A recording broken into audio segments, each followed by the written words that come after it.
Welcome back, everyone. Today we're taking a look at the Gen 4 Glock 26, the baby Glock in 9mm. This one here happens to be OD green, but what we're going to cover really isn't going to get too much into that, more just the gun itself. Obviously, there's a lot of subcompact guns coming out, as thin single stack guns, including the new Glock 42, which is in 380, as many of us know. But the baby Glock here, still one of the most popular carry guns in America, without question. One of my favorite all-time carry guns as well. But what we're going to do, step over here, see if we can hit some steel, and then step inside and take a closer look at the gun. But without further ado, let's see if I can actually hit these crap.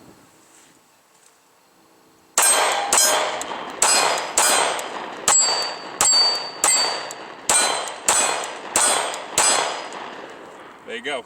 It may be little, but it still is 10+1, so compared to some of the single stack guns, you definitely have a capacity advantage and maybe even a shootability advantage.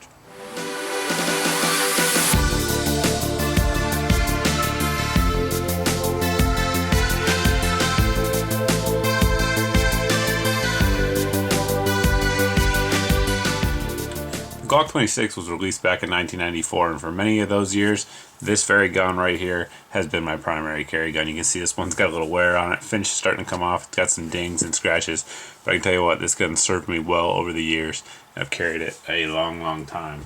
But obviously that's the Gen 3 version, and today we're talking about the Gen 4. Comes in a couple different colors. This one here is the green. They make a flat dark earth version, and they also make a obviously the standard black. So let's get into it a little bit, talk about some of the features. The Gen 4 features interchangeable back straps. Let me open up the box here real quick, show you guys. Right now I have the medium on there, the medium without the beaver tail, but they also make large with the beaver tail, and then medium with the beaver tail, and then large without it as well. So the medium on there will make it the same grip circumference as, or diameter I should say, as the Gen 3s, and like I said, I've been shooting the other one, Gen 3, for many years. I'm very comfortable with that, and I shoot it well, so that's the one I went with there. Gen 4 also has a nice RTF Gen 4 grip texturing on there. As you saw on my Gen 3, I did have some grip tape on there to help get a positive grip, especially when it's wet, sweaty, bloody, whatever the case may be with your hands. And the Gen 4, I don't feel you need that at all. It definitely gives a much better purchase, if you will. Another upgrade that these pistols have over the Gen 3s is the enlarged mag release button. So much easier to hit than the old one, and it also is reversible for you left-handed shooters out there. Disassembly of the pistol is pure Glock. Just drop the mag and check it, make sure it's empty. It is empty. We're gonna let the slide go home, pull the trigger, pull back slightly, pull down on the tab here, both sides. Oops. Release, comes right out. As you see here, it does have a dual recoil spring, as all Gen 4 pistols do, and of course the baby Glocks have always had a dual recoil spring. Pull out the barrel. That barrel itself is 3.4 inches, so for a compact carry gun, you're going to get decent velocity out of this. You guys have seen I've done some short barrel ammo testing in the past. You can take a look at that if you're looking for more info. But other than that, the internals and everything are pure Glock. Parts will interchange, like the firing pin, safety, etc. They'll interchange with the Gen 3s. Putting it back together, very easy as well. One of the things that's great about Glock pistols is they're just so easy to maintain, and really, beyond field stripping, there's not a whole lot you'd ever have to do to clean and maintain your pistol. And to put it back together, you just put the slide back on, let it go home, and it's back and ready to work. The pistol may have been around a long time, but I'm sure there's some of you out there that have still never seen it in person or handled one. So we'll try to give you a quick size comparison.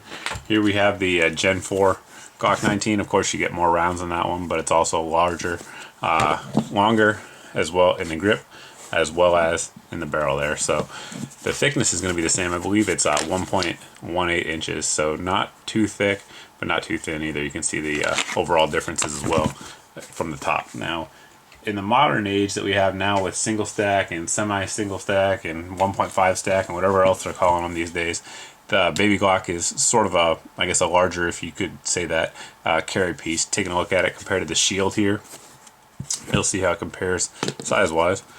Pretty identical from the side. The barrel is going to be a little shorter on the shield, but when you look at it from the top, you will see a pretty big difference there. The shield does have a good bit thinner overall profile. and will carry a little bit easier in terms of concealment. Same goes for the XDS. You can look at the XDS 9mm compared to the 26. Again, from the side they're going to be relatively similar in terms of overall shape. Actually, much closer in terms of size like that than you have with the Shield. But again, thinness edge is going to go to the XDS. Now, one thing you'll notice if you look at these two pistols next to each other is that the Glock 26 has a little bit lower bore access than what you're going to see on the XDS. And that paired with the dual recoil spring on the Glock 26, as well as the relatively wide, again for a carry gun, relatively wide grip of it, is going to make it an extremely soft shooting gun. No getting around it. The Glock 26 for a carry gun is a very soft shooter.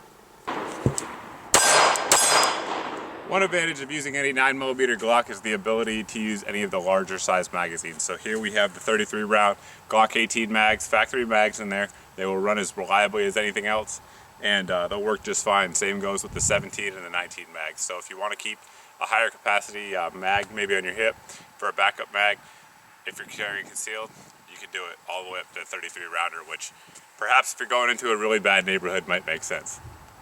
What would make more sense is not going in that neighborhood. Those of you that have been subscribers to the channel for a while know that this certainly isn't my first Glock review. I tend to be a fan of Glocks, open and honest right here on the channel. I don't hold back. I tend to like them. Accurate, durable, reliable, reasonably cost. This one here will come to market somewhere between $500 to $600. In my opinion, there's not a whole lot to dislike about Glocks. That said, there's some things that are just kind of universal across all models. So one of them is going to be the trigger. So this gun, the trigger breaks somewhere between 5 and 6 pounds depending on where you measure it on the trigger. Has a little bit of uptake, then you sort of hit that wall, clean break, nice short reset, and you're back on the trigger. So especially for a concealed carry gun, it has an excellent trigger in my opinion, because a lot of guns that are going to be compact carry guns have heavy triggers, have long triggers, because the manufacturers sort of default to safety, which I think a heavy trigger doesn't make a gun safe, but manufacturers seem to disagree on that. So good trigger. Rifling on these guns, it does have polygonal rifling, so for those of you guys that shoot a lot of lead reloads, you're going to want to really be careful if you're shooting through this gun. Just something to consider there. Another thing about Glocks, that one thing I really don't like about them, I've mentioned in the past, is the factory sights suck. I kind of look at them as placeholders. On this gun I threw a set of basic 3-dot MEPR lights on there, and I certainly prefer that over the typical plastic Glock sights. Those ones just suck. They tend to break, chip, crack, whatever the case may be. And I pretty much replace them on all of my Glocks. But other than that, not a whole lot to complain about. Like I said, I really like it. I've been carrying the Gen 3 forever. Likely I'll probably switch over to this one here soon, just because I do like the texturing on it over the Gen 3. But for the cost of these, again, somewhere between $500 to $600 in street price, it's really hard to complain. You get a lot of gun for your money. If you guys have any questions about this gun or anything else to talk about here on the channel, you can always post below in the comment section. You can also post over at my Facebook page. But as always, guys, thanks for watching, thanks for subscribing, and I hope to see you in the next video.